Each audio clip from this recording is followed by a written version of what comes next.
Welcome to the Princess Tea Party.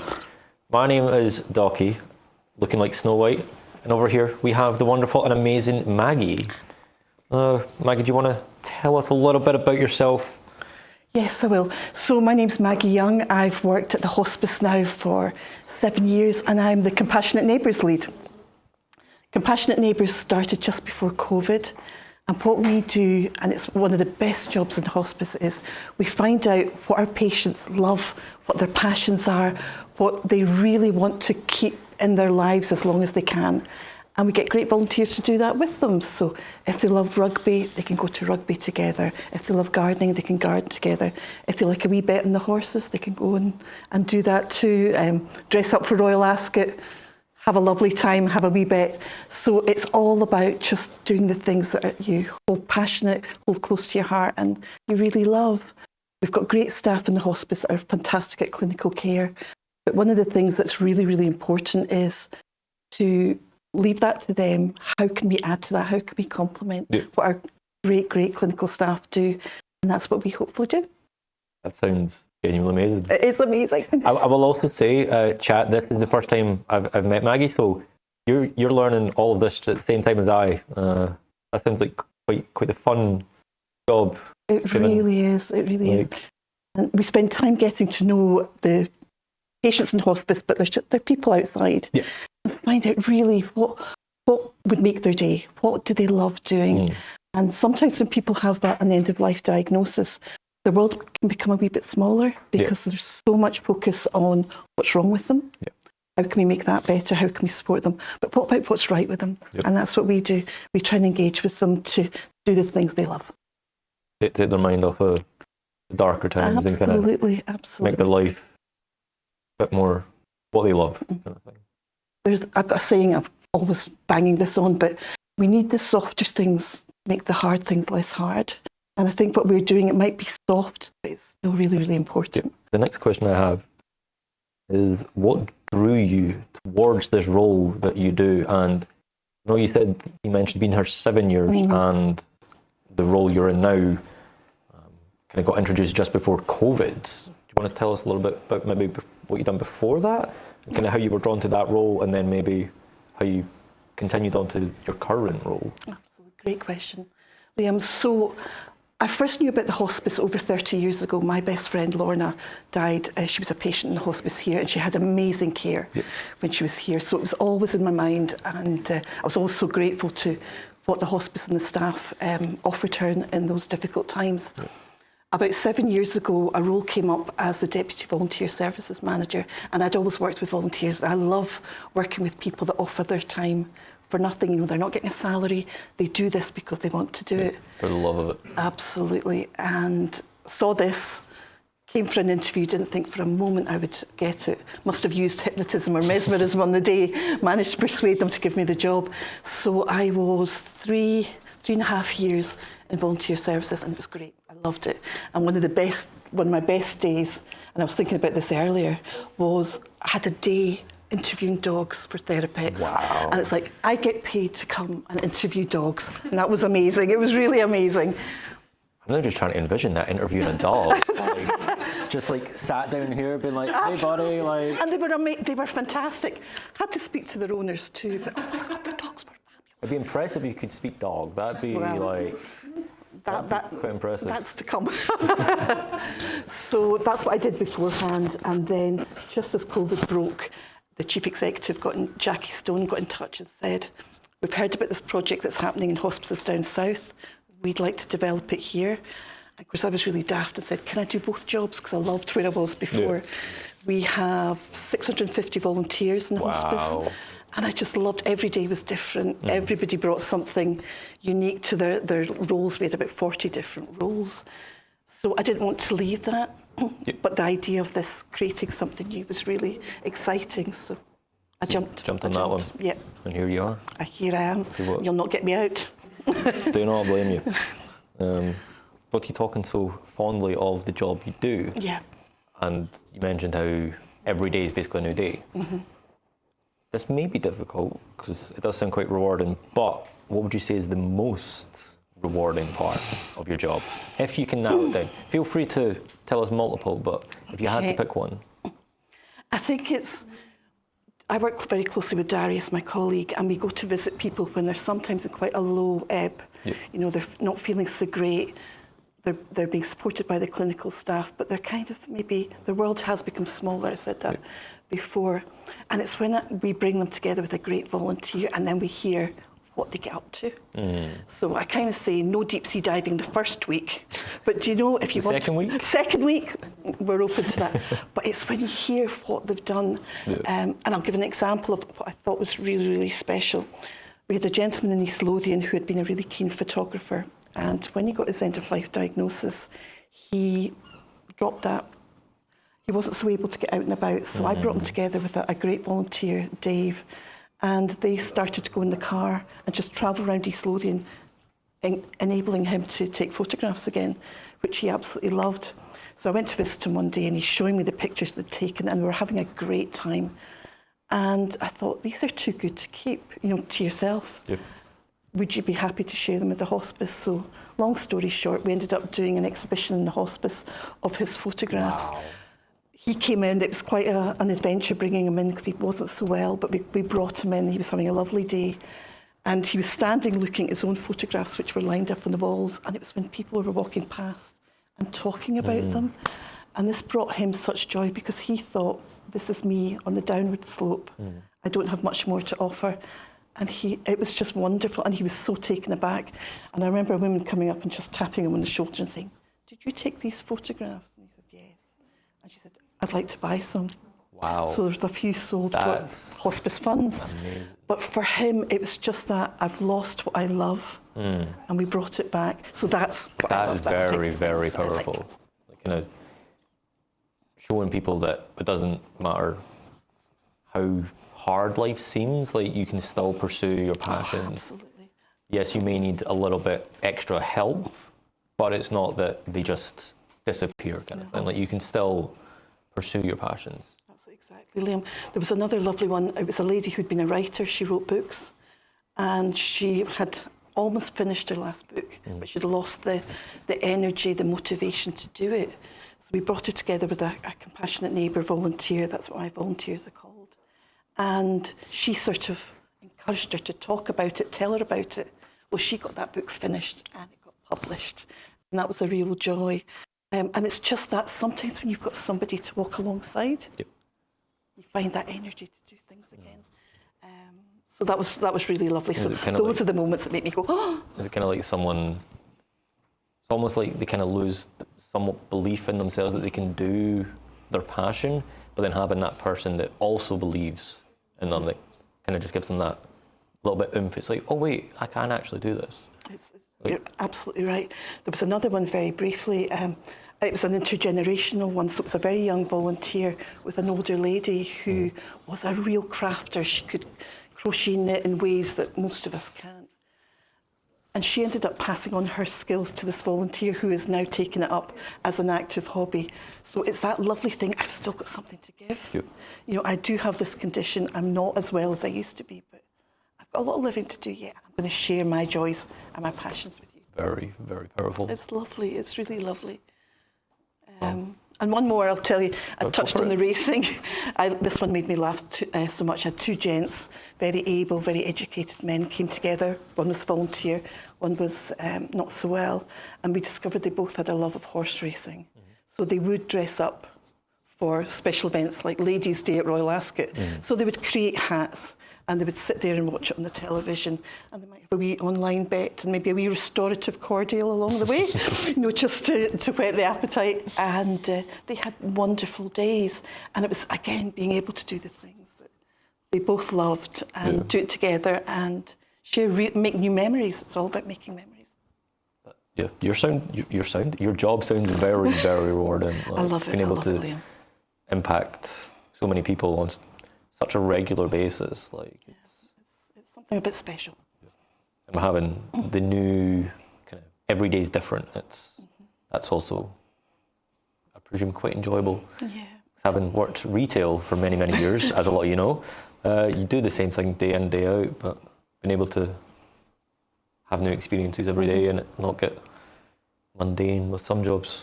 That kind of does lead on to the next question. I don't know if we've kind of already touched on it, but I have shared in one of your most meaningful moments. Not so much rewarding, but just something that's maybe tugged on the heartstrings a little bit, or something that made you feel super, super, super happy. I think one of the most meaningful moments was actually in my first month. And when you start a new job, I'm sure you've been the same, you get taken around different departments to find out what everybody does. And I spent some time in our day hospice, which was where people that were still living at home would come in for a day, some peer support, they would see some of the staff, and they would also do lovely things like art and music and other activities.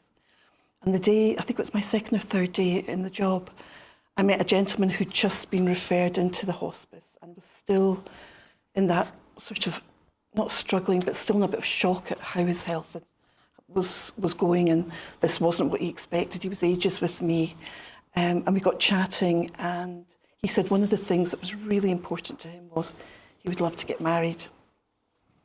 And before I knew it, within a month, the hospice had actually arranged his wedding in this very room and outside in the garden here. And he thought, I don't have much time. Well, he strung that time out. He did well. But it was just that lovely thing of the hospice listening to him and finding out really what is so important to you, what matters to you. And this is what it was. And they just rallied. And it was our hospice chaplain that organised the service. We had volunteers in kilts doing the groomsmen and a beautiful wedding. And it was a day like today. And that was just, you know, when you're new in a job and you think, oh, hospice is going to be a really scary place or a really dark place. It absolutely isn't. There's so much joy and so much happiness as well. And that was kind of the bedrock for me when I started. I thought, if we can do this, what else can we do? Just to also, we're touching on it, it's a beautiful day. It is like the sun is out. We have a sea view. A sea view. Would we count this as a sea? Yeah, I'll go with sea. It's an access to the sea. You have a shot? No, he's playing the. Yeah, he's playing videos from the outside right now. Thank you. They're seeing exactly what we're looking at.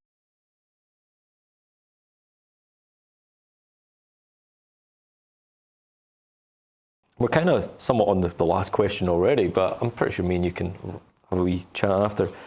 But the big one is, if you had to describe the hospice in a single word. Now, I know that's a tough one. You've picked that up already. I don't think I could describe it in one word because there's so many different words, but I'm gonna twist your arm and ask for one single word. Hard. Oh yeah. Never used one word in my life. I would say inspiring. Wow. And I think that goes with the people that you meet and the things we do and how we progress and advance. I think it is an inspiring place. It's a really powerful word to use.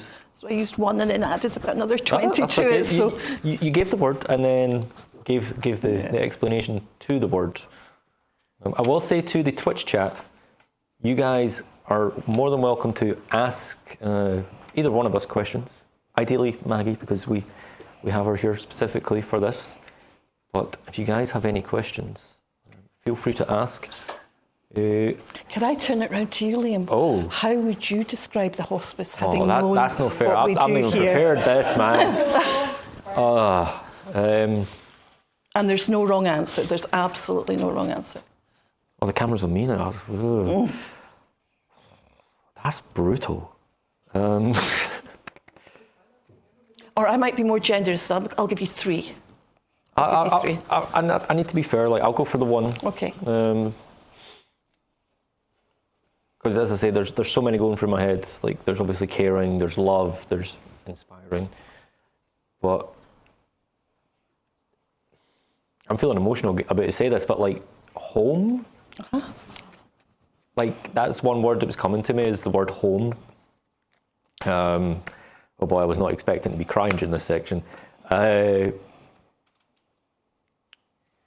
when my uncle was brought into the hospice back in 2018, I think it was, the work that everybody over there done was amazing. Like, there was so much I couldn't list it all, but it was everything from like, do you want a cup of tea?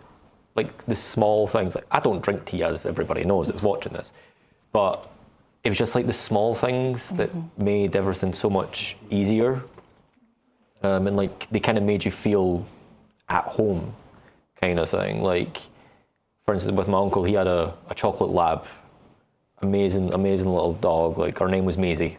She was a terror. Like, she could cause some hassle, but she was allowed to come in, and like, she was obviously upset because she could sense that her owner was not in the best state of health. But it was just like, again, another small thing, like being able to bring your pet in to kind of say goodbye, kind of thing. And they just made everything so much easier, like made you feel so at home, kind of thing. And it was the exact same with when my dad came in a few years later. That was 2021, I think. My years are all mushed. Like the COVID years are everywhere. But even during COVID, where everything was so much stricter, they still made you feel as at home as you possibly could, kind of thing. Also having like the restrictions to like 2 people at a time from the same household, which was very difficult. But the hospice still just, they done everything that they physically could and were legally allowed to do in regards to the COVID regulations. So yeah, after that rant, go back to, I would use the word home. I think that's the perfect word, I think. It's, and I might steal that if I'm ever asked again. And it's exactly what we want to do. We want you to have all the lovely things that we can support you with. Yep.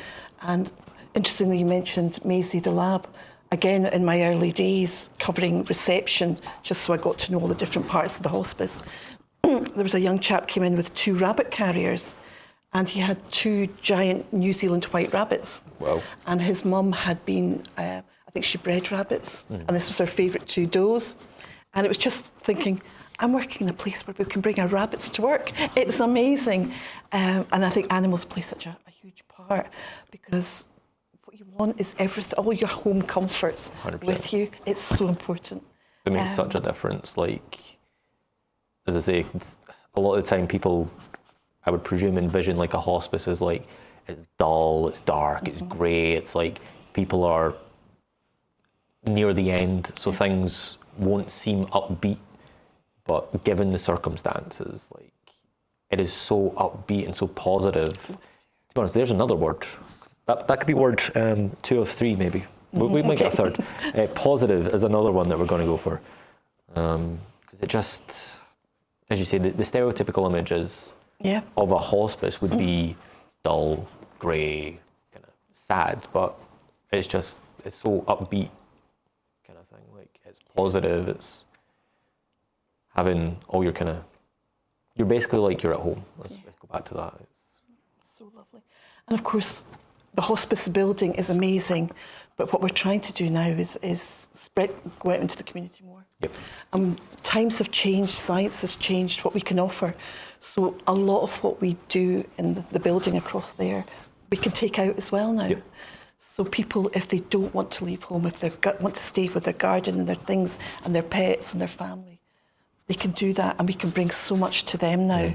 So hospice is amazing. The building is fantastic, and it is a safe place. It's a happy place, but we can also enable that to happen at home as well, which is really important for a lot of people too. And then we bring on the pets, and then we bring the compassionate neighbours in. Something else that I didn't really touch on was compassionate gardeners, and this is people going in and people that have loved a garden. The garden is often your life. You know, there's a life story there. Your children have been raised, your pets are there. And when you mentioned home, I started to think about the gardens as well. So our volunteers actually go and give some tender loving care to gardens of people that can't do it anymore. And that's really lovely as well, because that means a lot of people. So we can't take the gardens into the hospice, but we can take people out. That would be very impressive. That would be really good. I mean, technology. That's going to take a while. Technology might develop far enough that we can just. Yeah. Although my brain is now going a bit of a rabbit hole, because then you could do like a VR 3D model and then jump in a VR headset. I don't know if this is an idea you guys can take. Like 3D model their garden and then put on a VR headset for them. I don't know That if is such a nice idea. So we did try VR headsets some time ago. I think it was just before COVID. And it was really, really interesting. I think it was our wellbeing service, or it might be day hospice. And that was really exciting. And I think we'll be aiming to do that more as well. So if we said to somebody, do you want to go back to your garden? We could get a volunteer to go walk around the garden, film the garden, pop it into the VR headset. that would be cool. Or is there a wish that I've always wanted to travel to the fjords. If we can get somebody that gets some film of that and put that on, that could be amazing. So, yeah. It's a whole new rabbit hole. We love, you need to dress as Alice in Wonderland. If you're talking rabbit holes. Well, with you actually mentioning Or is this that, I did mention that we've got 4 more costumes to come. That's a great segue. Absolutely. I couldn't have planned that better. Sorry, Gary? £10 from Anonymous. £10 from Anonymous. Thank you so much for that donation. I appreciate it. Although, with mentioning, just before we go back to Alice, with mentioning donations, if Maggie's okay with me saying this again, we weren't going to be doing cream pies or wax strips during this segment. However, we had a chat next door, and Maggie has said that if someone does donate the £40, we can both take a cream pie to the face. We can. Are you sure you're still good with this? I'm good with this. So chat. Get donating. I will say the wax strips are just for me. That's something very different. Let's not push the boundary too much. But yeah, a 2-for-1 deal. Buy one, get one free. It's like Asda. Like Walmart if you're in America or somewhere else. I see Emily high-fiving Gary and Gary being called out in chat. I do this every day of the week. See, I will say this is like completely off the script. Like we were not planning this. I mean, you did say that every day you work, you've got a new experience. This will be one of my new meaningful experiences. You ready? Right. 1. Does it taste nice at least? It's absolutely lovely. I don't think so. You were very gentle. I wouldn't be as gentle with him. I've known him since we were this big. Yeah. Thank you, I think. But thank you for the donation. That's so kind. That's so kind. From Blessy, does the job ever, does it feel like too much? And with obviously the emotional side of things, and how difficult is it to not take it home and have it sit on your brain? And I forgot the second part of the question. Yeah. But and how do you separate the good and the bad? I think it's a really great question, and thank you so much for the person that submitted it. There's times there are challenges. So for all the joy and the fun that we have and the really lovely parts, there are days without a doubt you go home and you're just a bit flat. Yep. But I think for all the sad things, you know that there are good things to come. And it's being part of being able to give somebody that lovely time back again. Yep. And they've created a memory, and yes, the sadness is there, but we've added a wee bit of joy to their life. And I think that so when it's sad, we're just glad to be part of their story. Yep. And in fact, we've actually got a poster or a picture up in our office. We're big Doctor Who fans in my house, and it was the 11th Doctor that said, we're all stories in the end, so let's make it a good one. Yep. And I think if we keep that in mind, when things are sad, we just accept that this is part of the job, but there'll be other lovely times to come again. So, but yes, it can be challenging at times, no doubt. I do like that, the stories, because that is sadly the only one thing that we know for certain in life, that at some point, life, or in this analogy, stories do eventually come to an end. Mm-hmm. But it's every story has happy moments. Every story has sad moments. It's just ideally trying to remember the happy moments in life. Absolutely. And when you have a life-limiting condition and time, it's like the sands of time might be slipping away a touch. Yep. Isn't it great to have some extra lovely, at a time when things should be slowing down? No, let's bring good things into those days and make them really special. Leslie, thank you very Great- much great for that question. question.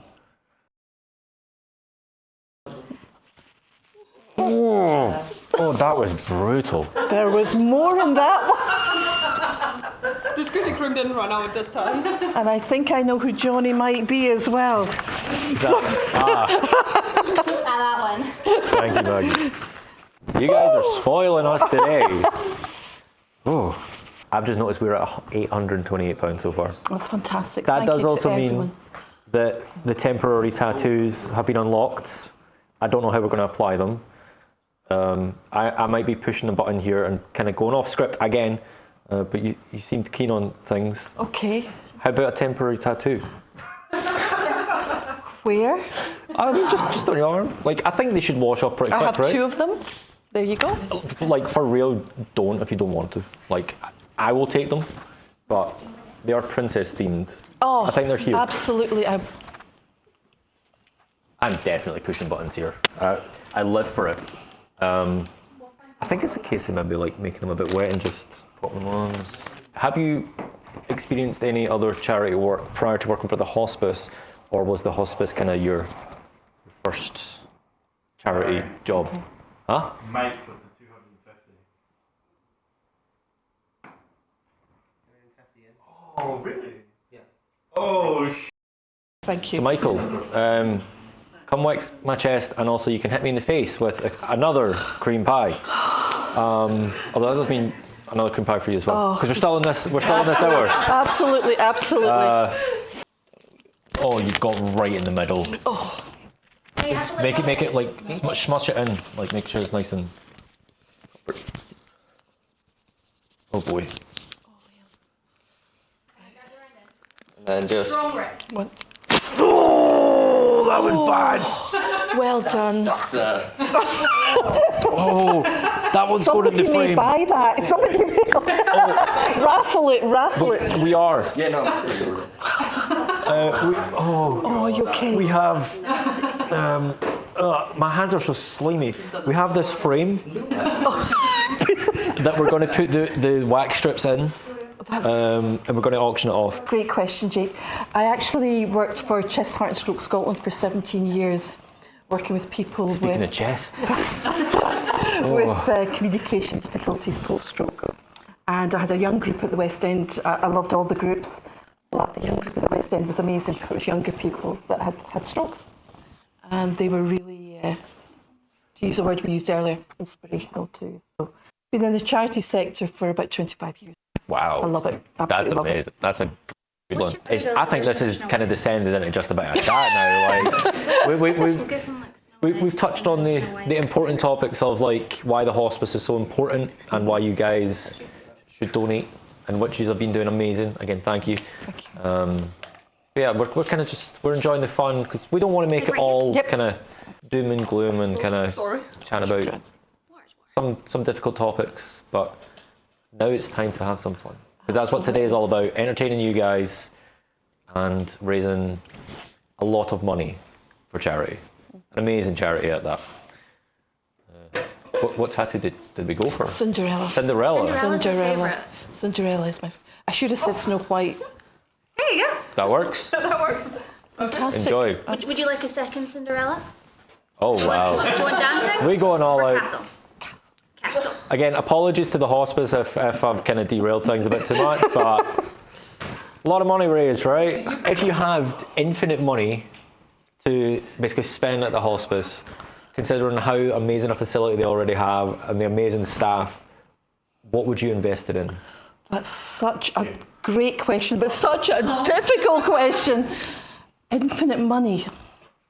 Like a bazillion, gillion, A trillion dollars. bazillion, gillion. So one of the things that I think we feel really passionately about is that everybody can access the care that we can give here. Yep. But we know there's lots of parts of Scotland where maybe people don't have access in the same ways.